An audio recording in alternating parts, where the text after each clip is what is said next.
Hey guys, this is Octavius with Summit City Traditional Archery, and today I have a very important video for you.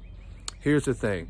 On this channel, we have not done any bow reviews, and I own several different bows in different sizes and shapes and poundages and styles and grips and all kinds of different things, but I'd never do any reviews on them, and I promised you that I would.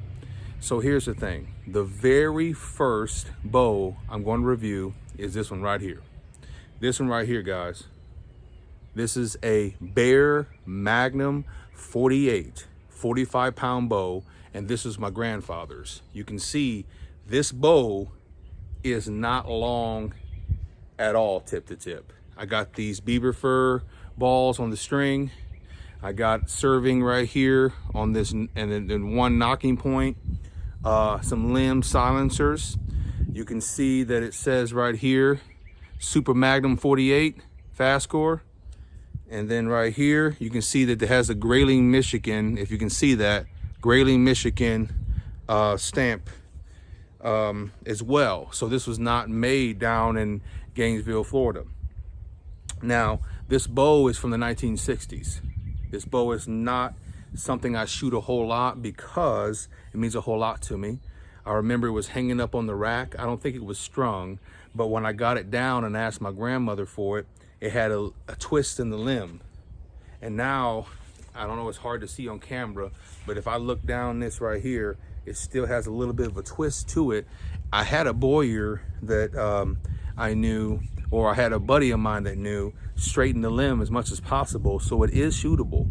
I've actually hunted with it before, but I don't hunt with it often because it's so darn short. Being a 48-inch bow, that's short for me.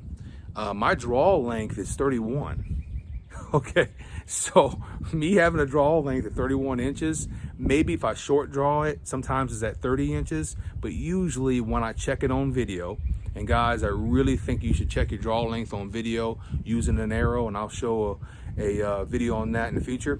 But here's the thing. When I check my draw length periodically throughout the year, it's always 30 and a half to 31. If I hold long, it's 31. If I snap shoot, it can be 30 to 30 and a half, but I have a 31-inch draw length. So I cannot shoot this bow too much because I don't want to break it, you know?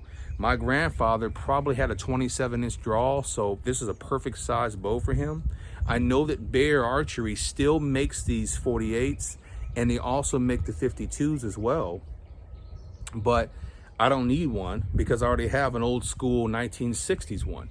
Now you see this coin here, this emblem, this bear emblem right here, or medallion or whatever they call it. This right here was missing. It was a hole here. So the bowyer also put this back in place. He put a new bear rest on it for me. This was probably like a decade ago when I got it off that shelf. It has a this bear rest, and then obviously the shelf little piece of leather here, or I should say the riser piece of leather. Then I had him make a string for me too. I have the serving on here, like I said, and the knocking point, but this string was custom made because you can't use fast flight on this because I don't have reinforced tips. These tips are not reinforced. They're just standard tips back in those days. So I didn't want to break the bow. So I never hardly string this at all because, like I said, I want to baby it. I shoot it maybe once a year, maybe once every 2 years. And I hunted with it once, like I said, and I shot a doe, but I hit it far back and I just wounded it. I think it survived, actually, because I just picked this bow up, shot it, I think that evening before I went hunting, and went out and missed the deer pretty bad, but I still hit it. So I was like, you know what? I don't practice with this bow enough. I'm not going to try to hit anything. So basically, my review on this is it's a great shooting bow for the guy with a short draw length. If you have a draw length over 28 inches, I would stay away from this bow. At a 48, a 52, you probably can get away with, but a 48, even though Bear says that you could probably use it, I would not shoot this bow because it stacks pretty bad if you put it on a scale. And anytime your limbs bend back to where they're straight up and down, that's fine. But when they start to roll backwards, you know that you're really overextending that limb. So let me show you this. So if I go ahead and draw this back, you see that right there? That limb right there is going back. It needs to be right there. That's where you need to be.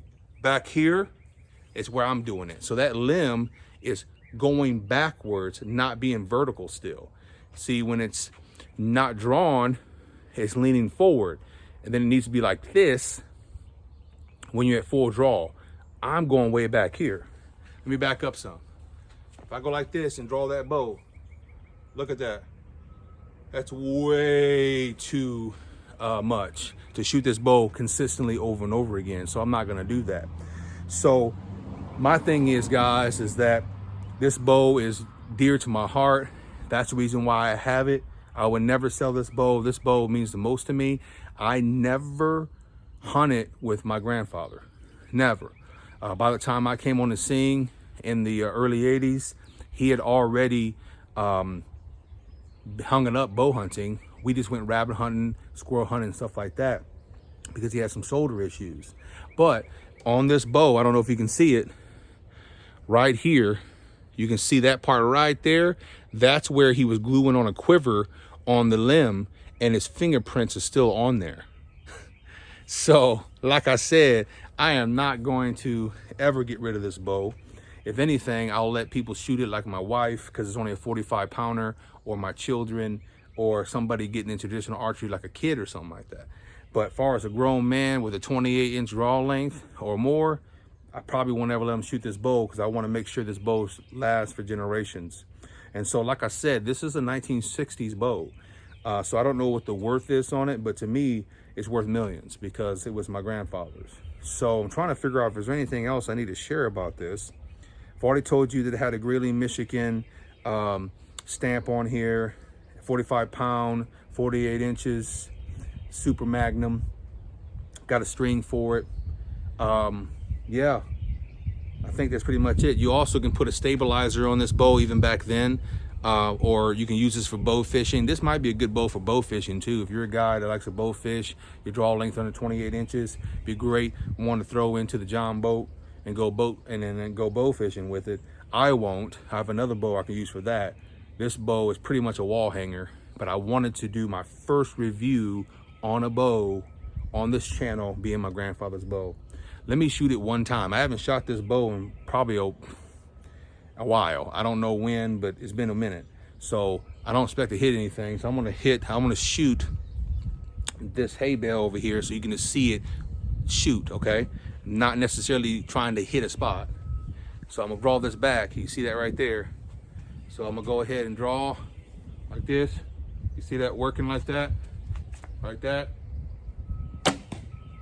You can see it really has that sound, doom, doom.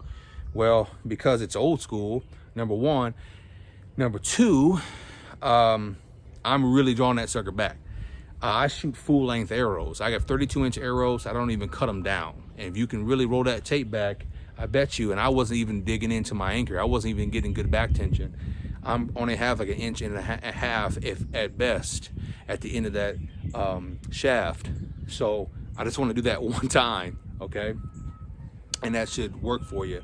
But yeah, the Bear Super Magnum 48. I had a guy that I went to 3D shooting with. He's like, yeah, what bows did you own? And you know, sometimes when you do a 3D shoot, you go hunting with some guys that do traditional archery, they want to know what bows you have, right? So for me, I kind of tell them what bows I have, and I got down to this one. I said, oh yeah, I got a Magnum 48. He said, you mean a 52? I said, no, it's a 48. He said, no, they only made 52s. And he was a lot older than me, so I didn't want to argue with him. So I just let it be. But guys, this is a Magnum 48. This is a 48-inch AMO. Okay, so you don't need to shoot this thing unless you have a subpar, or I should say, underneath a 28-inch draw length. It's not subpar, but you need to have a 28-inch draw length or less to shoot this. Great little hunting bow. I bet you would be awesome for the right guy. Go in a blind, go in a tree stand, even spot and stalk. It just wheels in the hand really good. You look at this. Look how easy that is. And then it has that deep grip. a deep grip. So your hand really goes forward, and and then you put most of your pressure right here in the deep part of the grip. And you heel down a little bit maybe, but for the most part, that sucker is in there. It's a different type of grip.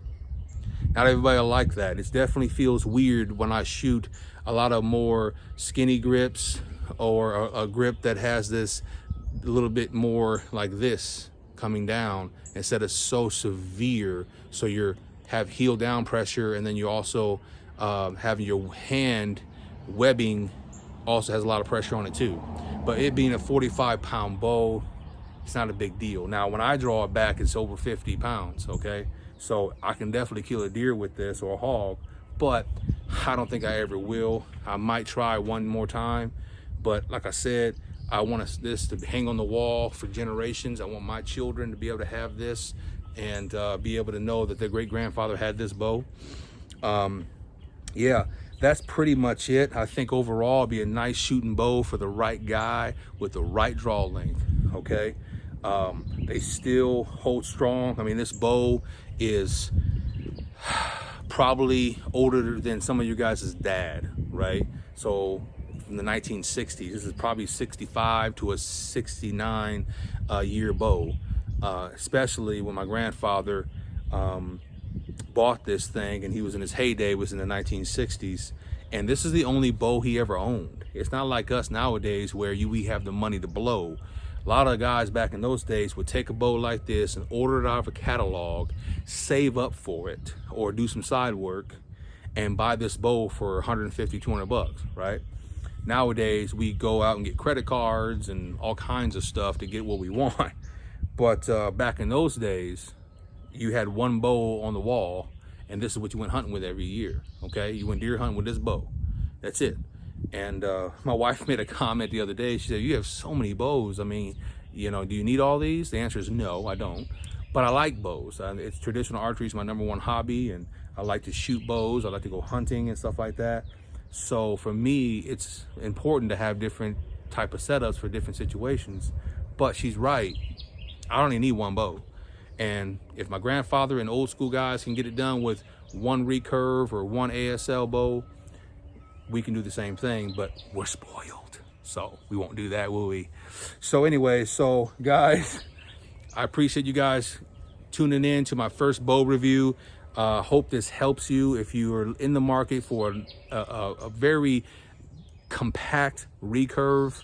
Get the 48, get the 52. I would recommend the 52 just because it's a little bit longer for you. But guys, hang in there, continue to practice, and you'll be successful this year in your hunting. And remember, one thing, like I always say on this channel, you don't have to get ready when you stay ready. All right, guys, we'll talk to you soon.